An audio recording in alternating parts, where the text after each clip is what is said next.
सहायक स्वामी सखा, तुम ही सबके रखवारे हो। जिसका कोई आधार नहीं, उसके तुम एक सहारे हो। पितुमात सहायक स्वामी सखा, तुम ही सबके रखवारे हो।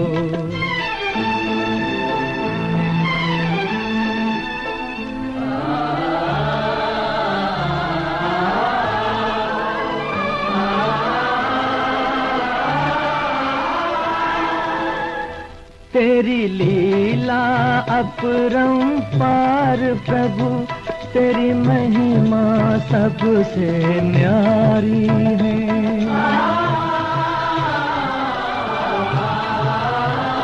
जब जब धरती पर पाप बढ़ा, तूने ही विपदा टारी है। इस जीवन के अंधियारे में बस एक तुम ही उजियारे हो।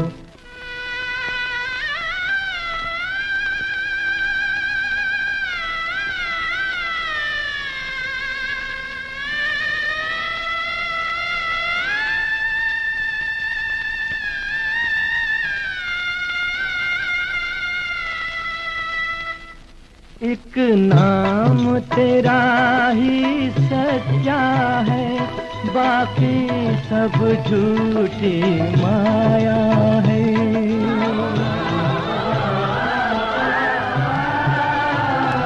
जो अपना सब कुछ छोड़ चला, उसने ही तुमको पाया है। जिस मन में तुम्हारी भक्ति जगी, उसके तुम ही तो सहारे हो। पितुमात सहायक स्वामी सखा, तुम ही सबके रखवारे हो। जिसका कोई आधार नहीं, उसके तुम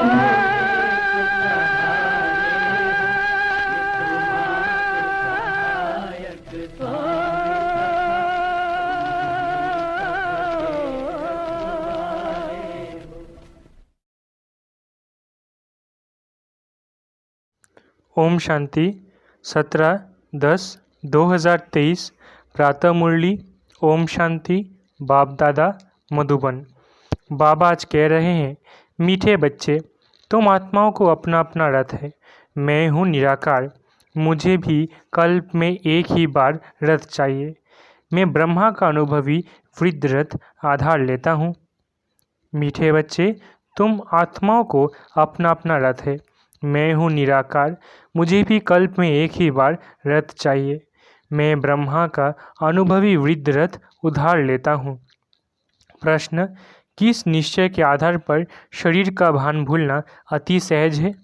उत्तर, तुम बच्चों ने निश्चय से कहा, बाबा हम आपके बन गए, तो बाप का बनना माना ही शरीर का भान भूलना। जैसे शिव बाबा इस रथ पर आता और चला जाता, ऐसे तुम बच्चे भी प्रैक्टिस करो इस रथ पर आने जाने की। अशरीरी बनने का अभ्यास करो। इसमें मुश्किल का अनुभव नहीं होना चाहिए। अपने को निराकारी आत्मा समझ बाप को याद करो। गीत ओम नमो शिवाय। ओम शांति। शिव बाबा बच्चों को इस ब्रह्मा के रथ द्वारा समझाते हैं, क्योंकि बाप बच्चों से ही पूछते हैं, मुझे अपना रथ तो है नहीं, मुझे रथ तो ज़रूर चाहिए। जैसे तुम हर एक आत्मा को अपना अपना रथ है ना। ब्रह्मा विष्णु शंकर को भी सूक्ष्म शरीर है ना। लक्ष्मी नारायण आदि सब आत्माओं को शरीर रूपी रथ है ज़रूर, जिसको अश्व कहते हैं। तो है तो मनुष्य ना। मनुष्यों की ही बात समझाई जाती है, जानवरों की बातें जानवर जाने। यहाँ तो मनुष्य सृष्टि है, तो बाप भी मनुष्यों को बैठ समझाते हैं। मनुष्य में भी जो आत्मा है उनको बैठ समझाते हैं। डायरेक्ट पूछते हैं, तुम हर एक को अपना अपना शरीर है ना। हर एक आत्मा शरीर लेती और छोड़ती है। मनुष्य तो कह देते हैं कि आत्मा 84 लाख जन्म लेती है। यह भूल है, जबकि तुम 84 जन्म लेकर ही बिल्कुल फां हो गए हो, थक गए हो, कितने तंग हो गए हो। तो 84 लाख जन्मों की तो बात ही नहीं। ये है मनुष्यों के गपोरे। तो बाप समझाते हैं तुम आत्माओं का भी अपना अपना रथ है। मुझे भी तो रथ चाहिए ना। मैं तुम्हारा बेहद का बाप हूँ। गाते भी है पतित पावन ज्ञान का सागर। तुम और कोई को पतित पावन नहीं कहेंगे, लक्ष्मी नारायण आदि को भी नहीं कहेंगे। पतित सृष्टि को पावन बनाने वाला अर्थात पावन सृष्टि स्वर्ग का रचयिता परम पिता परमात्मा बिगर कोई हो नहीं सकता। सुप्रीम फादर वही है। बाप जानते हैं तुम नंबरवार पत्थर बुद्धि से पारस बुद्धि बन रहे हो। बाहर वाले मनुष्य यह नहीं जानते। तो बाप समझाते हैं मुझे भी ज़रूर रथ तो चाहिए ना। मुझ पतित पावन को ज़रूर पतित दुनिया में आना पड़े ना। प्लेग की बीमारी होती है तो डॉक्टर को प्लेगियों के पास आना पड़ेगा। बाप कहते हैं तुम्हारे में 5 विकारों की बीमारी आधा कल्प की है। मनुष्य तो दुख देने वाले हैं। इन 5 विकारों से तुम बिल्कुल ही पतित बन गए हो। तो बाप समझाते हैं मुझे पतित दुनिया में ही आना पड़े ना। पतित को ही भ्रष्टाचारी कहा जाता है, पावन को श्रेष्ठाचारी कहेंगे। बरोबर तुम्हारा भारत पावन श्रेष्ठाचारी था। लक्ष्मी नारायण का राज्य था, जिसकी ही महिमा गाते हो सर्वगुण संपन्न। वहाँ सब सुखी थे। यह तो कल की बात है। तो बाप कहते हैं मैं आऊँ तो कैसे आऊँ, किसके शरीर में आऊँ। पहले तो मुझे प्रजापिता चाहिए। सूक्ष्म वतनवासी को यहाँ कैसे ले आ सकता। वह तो फरिश्ता है ना। उनको पतित दुनिया में ले आऊँ ये तो दोष हो जाए। कहेंगे मैंने क्या गुनाह किया। बाप बड़ी रमणीक बातें समझाते हैं। समझेगा वही जो बाप का बना होगा। घड़ी घड़ी बाप को याद करता रहेगा। बाप कहते हैं मैं आता ही तब हूँ जब धरती पर पाप बढ़ जाता है। कलयुग में मनुष्य कितने पाप करते हैं। तो बाप पूछते हैं बच्चे बताओ मैं आऊँ तो किस तन में आऊँ। मुझे चाहिए भी ज़रूर वृद्ध अनुभवी रथ। ये जो मैंने रथ लिया है बरोबर इनके बहुत गुरु किए हुए हैं। शास्त्र आदि पढ़ा हुआ है। ये भी लिखा हुआ है ना कि बहुत पढ़ा हुआ था। अर्जुन की बात नहीं। मुझे कोई अर्जुन व कृष्ण का रथ थोड़ी ही चाहिए। मुझे तो चाहिए ब्रह्मा का रथ। उनको ही प्रजापिता कहेंगे। कृष्ण को तो प्रजापिता नहीं कहेंगे। बाप को तो ब्रह्मा का ही रथ चाहिए, जिससे ब्राह्मणों की प्रजा रचे। ब्राह्मणों का है सर्वोत्तम कुल। विराट रूप दिखाते ना, देवता क्षत्रिय वैश्य शूद्र। बाकी ब्राह्मण कहाँ गए यह किसको भी पता नहीं। ऊंचते ऊंचे ब्राह्मणों की चोटी। चोटी हो तभी समझा जाता है कि ये ब्राह्मण है। सच्ची सच्ची चोटी तो तुम्हारी है। तुम राज ऋषि हो, बड़ी चोटी वाले। ऋषि उनको कहा जाता जो पवित्र रहते हैं। तुम हो राजयोगी राज ऋषि। राजाई के लिए तपस्या कर रहे हो। वो मुक्ति के लिए हठयोग की तपस्या करते हैं। तुम जीवन मुक्ति राजाई के लिए राजयोग की तपस्या कर रहे हो। तुम्हारा नाम ही है शिव शक्ति। शिव बाबा तुम्हें री इनकारनेट करते हैं तो तुम फिर से भारत में जन्म लेते हो। जन्म लिया है ना। कोई ने भल जन्म लिया है, परंतु समझते नहीं कि हम शिव बाबा के बने हैं, उनके पास जन्म लिया है। अगर ऐसा समझे तो शरीर का भान बिल्कुल ही निकल जाना चाहिए।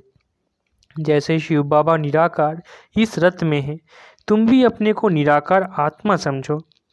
बाप कहते हैं बच्चे मुझे याद करो, अब वापस घर चलना है। तुम तो पहले अशरीरी थे, फिर देवी व देवता का शरीर लिया, फिर क्षत्रिय शरीर, फिर वैश्य शरीर, फिर शूद्र शरीर लिया। अभी फिर तुम अशरीरी बनो। तुम मुझ निराकार को ही कहते हो बाबा अभी हम आपके बने हैं, हमको वापस जाना है। देह को तो ले नहीं चलना है। हे आत्माएं, अब मुझ बाप को और स्वीट होम को याद करो। मनुष्य जब विलायत से लौटते हैं तो कहते हैं, चलो अपने स्वीट होम भारत में चले। जहाँ जन्म लिया था वहाँ लौटे। मनुष्य मरते हैं तो जहाँ जन्म लिया था उनको वहाँ ले जाते हैं। समझते हैं भारत की मिट्टी का बना हुआ है तो अब मिट्टी भारत में ही छोड़े। बाप कहते हैं, मेरा जन्म भी भारत में है। शिव जयंती भी मनाते हो। मेरे नाम तो ढेर रख दिए हैं। कहते हैं, हर हर महादेव, सबके दुख काटने वाला। वो भी मैं ही हूँ, शंकर नहीं है। ब्रह्मा सर्विस पर हाजिर है और फिर जो स्थापना करते हैं वही विष्णु के 2 रूप से पालना करेंगे। मुझे प्रजापिता ब्रह्मा जरूर चाहिए। आदिदेव का बरोबर मंदिर भी है। आदिदेव किसका बच्चा है? कोई बताए उनका बाप कौन था? आदिदेव प्रजापिता ब्रह्मा है, उनका बाप है शिव। ये जगत पिता जगदम्बा का यादगार मंदिर है। इस आदिदेव ब्रह्मा के रथ में बाप ने बैठ ज्ञान सुनाया है। कोठरी में सब बच्चे बैठे हैं। सभी का मंदिर तो नहीं बनाएंगे। मुख्य है 108 की माला, तो 108 कोठरियाँ बना दी है। 108 की ही पूजा होती है। मुख्य है शिव बाबा, फिर ब्रह्मा सरस्वती युगल। वो शिव बाबा है फूल, उनको अपना शरीर नहीं है। ब्रह्मा सरस्वती को अपना शरीर है। माला शरीरधारियों की बनी हुई है। सब माला को पूजते हैं।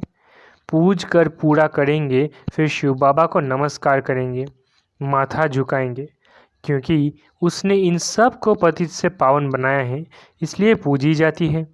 माला हाथ में ले बैठ राम राम कहते हैं। परम पिता परमात्मा के नाम का किसको पता नहीं है? शिव बाबा है मुख्य, फिर प्रजापिता ब्रह्मा और सरस्वती भी मुख्य है। बाकी ब्रह्मा कुमार कुमारियाँ जो जो पुरुषार्थ करते रहते हैं उन्हों के नाम होंगे। आगे चल तुम सब देखते रहेंगे। जब पिछाड़ी होगी तब तुम यहाँ आकर रहेंगे।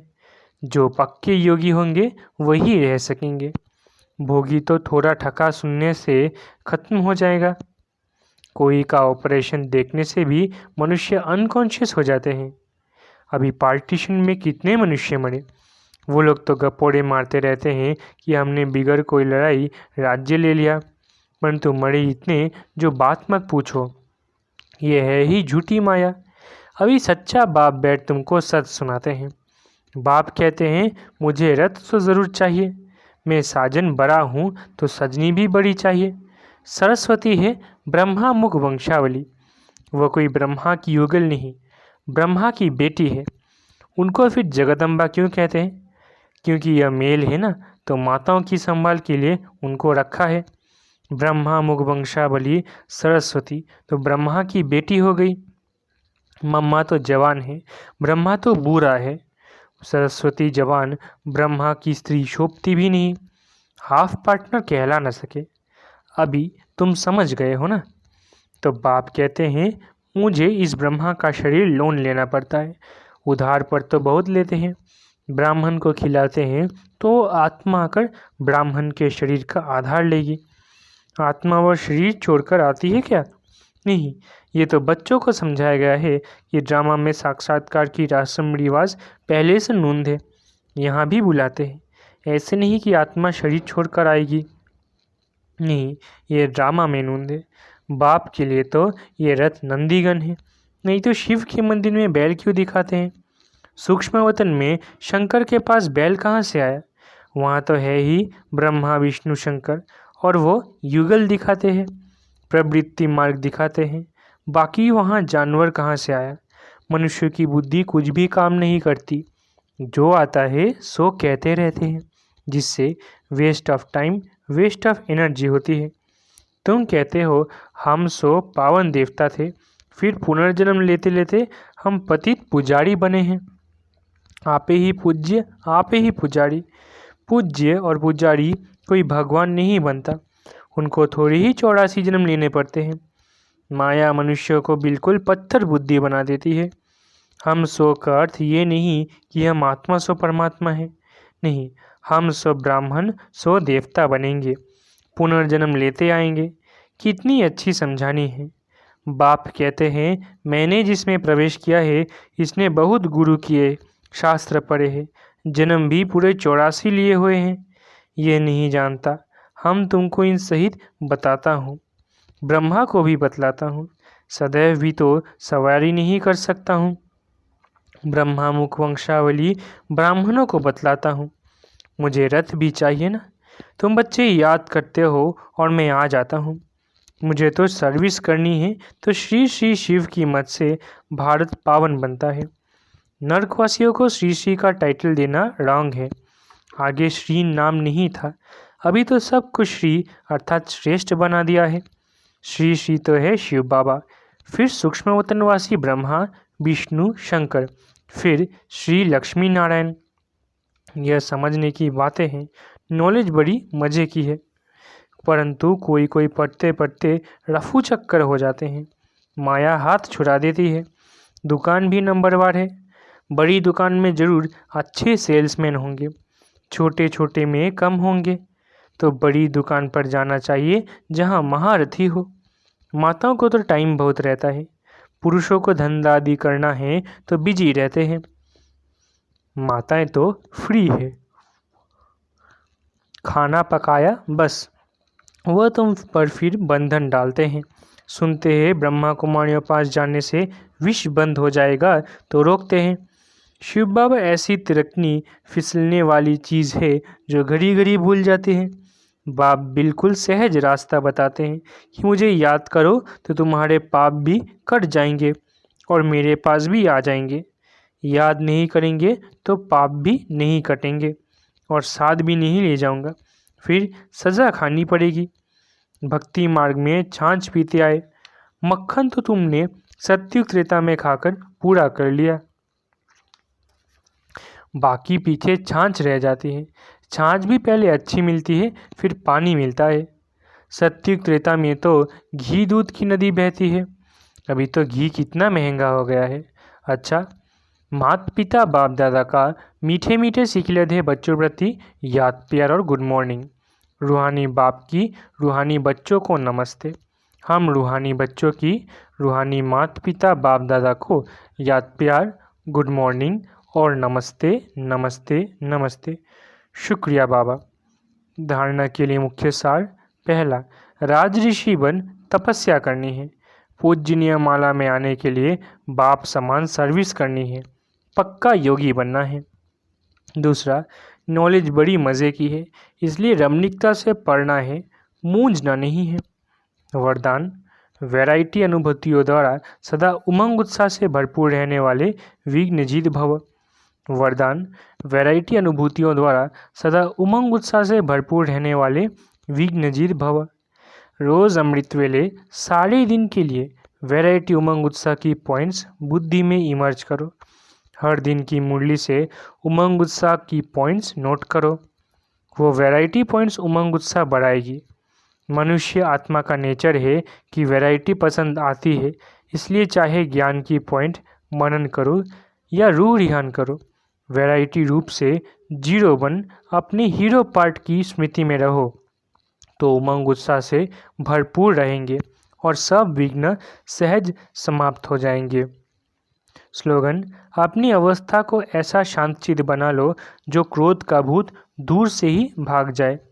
स्लोगन, अपनी अवस्था को ऐसा शांतचित्त बना लो जो क्रोध का भूत दूर से ही भाग जाए। अच्छा, ओम शांति। शुक्रिया बाबा।